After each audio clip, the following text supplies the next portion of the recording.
So we pretty much missed this part of my truck, but what's the first step that we do here? The first step we're gonna do, we're gonna put the mounts on. We're gonna apply a little bit of adhesive here and back here. And then when it goes in as like an angle like this. And then we hit it with the mallet a couple times. It depends on which truck. And it might take a little bit more, you know, of hitting. So this is the adhesive that I'm gonna put. So I'm gonna put a little bit on. Oops, that's a little bit more than what I want. That's okay. So we're gonna mix it up.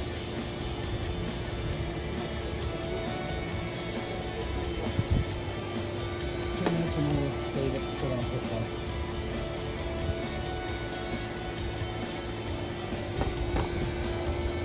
Now we're gonna make sure you put the patent pending side, because there is a patent on this thing.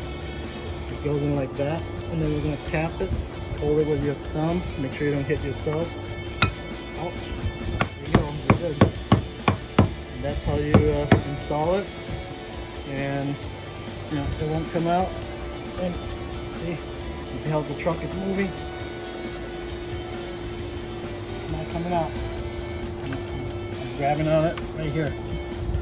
And once all 6 of these mount is fully installed with the rack, so when you try to push it out, because the way how Toyota designed this groove in here, so this wedge, this part right here, wedge right inside here.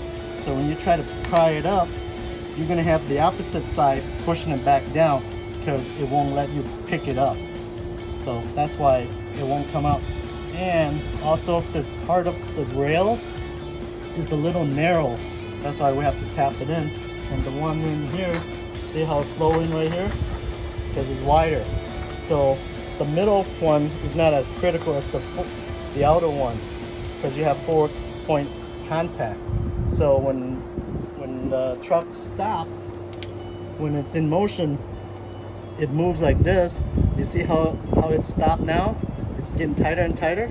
Well, because Toyota designed it where it's kind of narrow, or maybe that's how they made it. That's from my discovery. And same thing go for the back of the rail. It's the same thing. So you have to push back to get it out.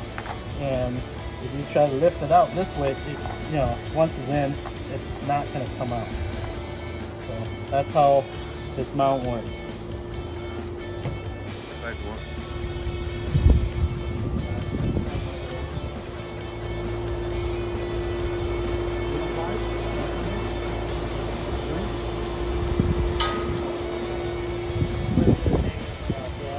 All right.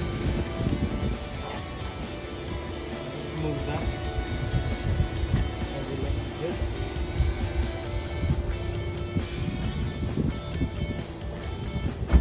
Crazy stuff here.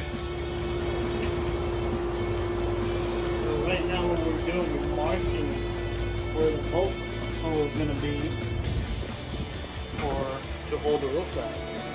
So we got to mark the mount so we can drill the mounting holes. So once we drill the mounting holes, then we tap it, and then we put the rack back on, and then we bolt everything in, and then we send Alex on his way within the next hour, 30 minutes. Nice. Right? And if you get here early enough, there's iced tea. Yeah, exactly. But you got to bring your own. Yeah. What do you guys do now? We're tapping the hole for the mount. Tapping the hose or the hole? Tapping the hole. Drilling the hole.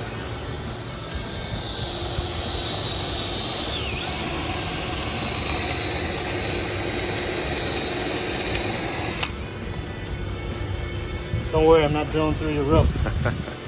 Because let me show you one more thing. A lot of people, I forgot to mention how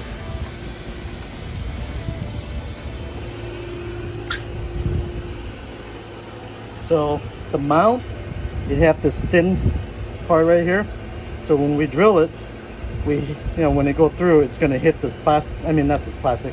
This part of the mount, so it doesn't go all the way through. And then if I drill this part, which is thicker, I marked it on my drill bit. So So no drilling through the holes. I mean through the roof. Bottle opener. Nice. So where are we at now, Tiger? We are gonna put the roof rack on top of it back, and then we're gonna bolt it all in place and put all the crossbars in, and then we will send Alex on his way. So maybe another 30 minutes and we should be done. Sounds good.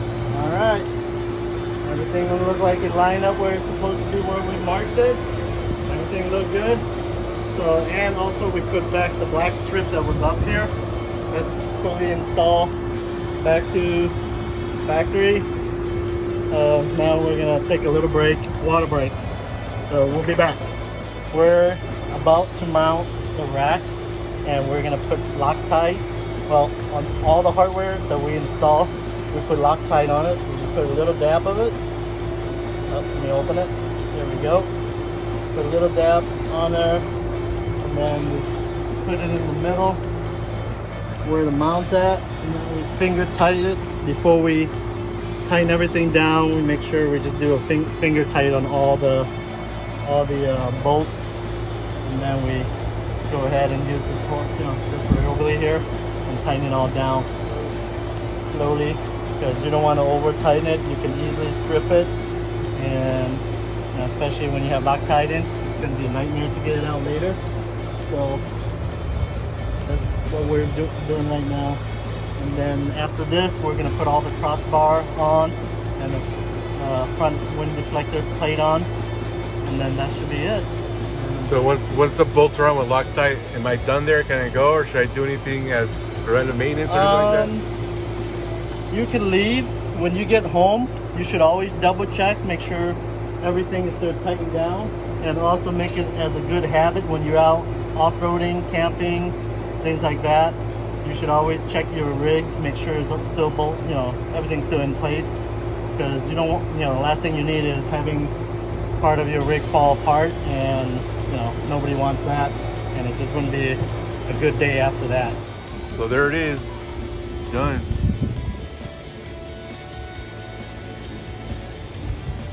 Now it's time to mount some lights on this bad boy. Check out right here, nice and low right here. Alex, you see how thin this area is? Yeah, All the way around, nice and thin. I like that. Man, the truck looks so much different.